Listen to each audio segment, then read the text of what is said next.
Hi everyone, today we're making a very popular dish from Palestine called Maqluba. Maqluba means upside down and it refers to the way in which the rice is served. After cooking the rice and meat or chicken and vegetables in a pot, it is flipped upside down onto the serving platter, hence forming a tower when the pot is removed. Maqluba is a very homely and very simple dish to prepare, although it does take some time. So you need to prepare a bit earlier. I got help with this recipe from my friend Muna. So thank you so much for the authentic recipe, and this is my version.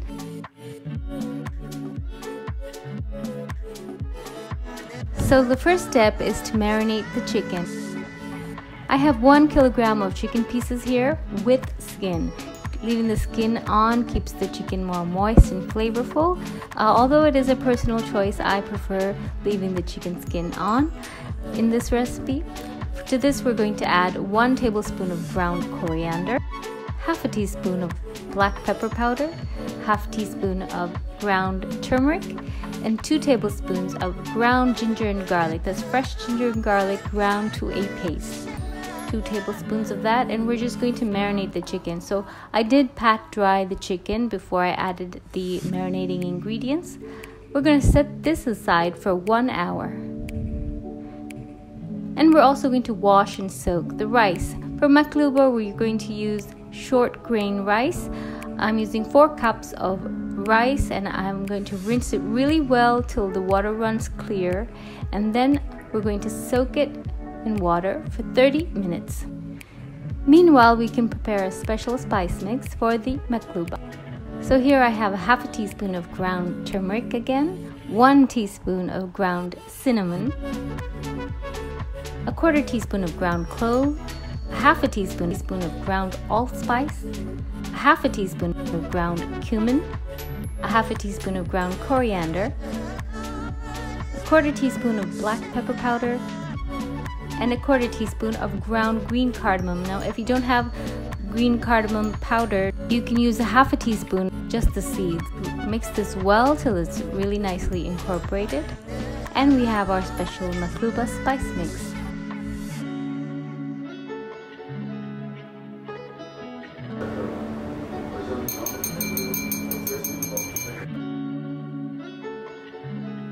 On to the next step of preparing the vegetables. So for my Maqluba, I'm using chicken, so I'm using cauliflower, potatoes, 1 carrot, and tomato, which is absolutely optional. I have half a head of cauliflower, and I just cut it into pieces. I try to make sure that one side is fairly flat so that you can lay it into the pan for frying later. And I've also sliced the potatoes. Make sure your vegetables aren't sliced too thinly. We also want 1 onion that's been chopped, 8 large cloves of garlic that have been sliced. So 30 minutes is up and my rice has been drained, and my chicken has also marinated for 1 hour. So we're going to pan fry the marinated chicken. Add some oil to a pan, just enough to pan fry the chicken. We're going to add all the chicken in 1 layer. I'm not going to bother with 2 batches. I'm just going to lay it all in there as long as the pan is big enough. Now we're not going to completely cook the chicken in the oil. We're just going to give it some color. So allow the skin to develop some color. This is why we prefer chicken with skin, because it stays moist during the 3 stages of cooking the chicken. So just allow the chicken to develop some nice golden color on both sides. Maybe 4 minutes per side will do, according to the size of your chicken pieces. And then we can remove this from this oil.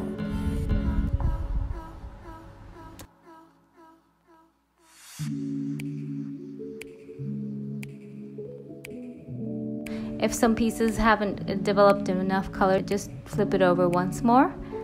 And we have our chicken. We're going to set that aside. The next step is to prepare the broth for cooking the Maqluba. For this, we're going to use the same oil that we fried the chicken in. I'm just going to strain that into a cooker pot. And then in this, we're going to saute the onions. Saute till the onions are nice and softened. Starting to get in some color, and we can return the chicken. Toss the chicken pieces in the sauteed onions to develop some flavor from the onions. And we're also going to add 1 teaspoon of salt, as you will remember that we have not added any salt to the chicken while marinating. So just mix that through and cook for about a minute before you pour in the water. So I'm adding 8 cups of water. 1 cup is 240 mils and 8 cups of water and 3 bay leaves. And to this we're going to add 1 tablespoon of the spice mix that we had prepared earlier. So we're going to bring this to a simmer, and as any scum floats to the top, you want to remove that away quickly. Once the broth boils strongly, the scum will be incorporated into the broth and you won't be able to remove it. So start removing the scum quickly as soon as it develops on the top.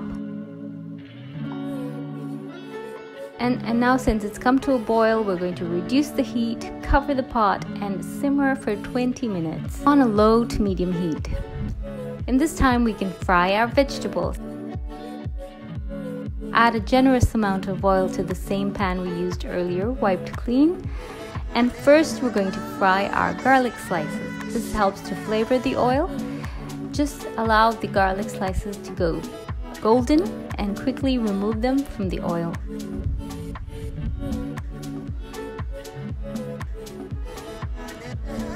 We can set that aside for later. And now we're going to first fry our cauliflower. So you don't want to completely cook and soften the cauliflower, you just want to get a golden color on both sides. Once your cauliflower is fried, remove that to kitchen paper towel and continue the same process with the potato slices. So my broth has been simmering for 20 minutes. I'm going to remove the chicken pieces from the broth. Set the chicken pieces aside. And we're going to strain this broth. So I have my strained broth here in another pot. And my potatoes are almost done. Remember, we don't want to cook them so that they're too tender. And now comes the step of assembling the maqluba. Most often the maqluba is assembled in a single large pot, but I find this very difficult to flip over, especially if you don't have strong arms. So I prefer to make the maqluba in 2 different medium-sized pots like this. So we're going to divide all the ingredients between these 2 pots. First, we're going to go in with a layer of chicken. My other pot, I'm adding just a layer of tomato. This is quite optional and I just want to show you the method. It's just a prevention just in case the chicken catches on the pan during the cooking process. But if you time it properly, you shouldn't have any trouble. And always use a pot with a nice heavy base. So once the chicken layer is added, we're going to fill in those gaps with the sliced carrot. The carrot has not been pre-cooked. And now we're going in with a layer of cauliflower, topped with a layer of potato slices. And the same in the next pot. I find the whole process a lot of fun actually. Okay, now we're going to divide the drained rice between the 2 pots. Measure it out if you need to. I'm just eyeballing it equally into both pots. About half a teaspoon of the spice mix in each pot over the rice. And now we're also going to divide the broth, the strained broth, over the rice in both pots. Just enough broth to cover the rice by about 1 centimeter. Like this.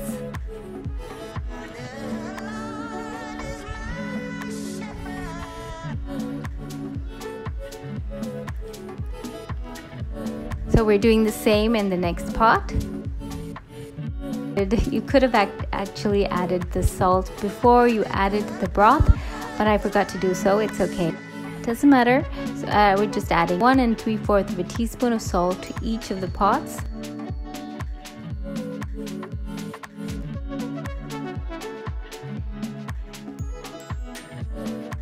And we're also going to place a little bit of the fried garlic in there. And now we're going to cover with a small flat plate. This helps to keep all the layers in their place while being cooked and not mix around too much. So now we're just going to cover this and cook this on a very low flame for exactly 10 minutes. Since the pots are not too big, about 10 minutes will do. You can check if the water has run dry. the rice is cooked, but we're going to keep this covered for another 10 minutes with the flame switched off, just to give it enough time for the rice to plump up a bit more. So this is ready. We're just going to let that excess steam to escape before we flip over the maqlooba. Now this is the fun as well as the nervous part of the maqlooba. You have to flip over with firm grip, hold on to the handles of the pot and flip over onto your serving platter. Let it sit for at least 10 to 15 minutes before you gently lift up the pot. If you have oiled the pot and you have timed it exactly 10 minutes, it should be quite easy. And then if you like, you can garnish with some pine seeds that have been toasted on top, but I don't feel the need to do so.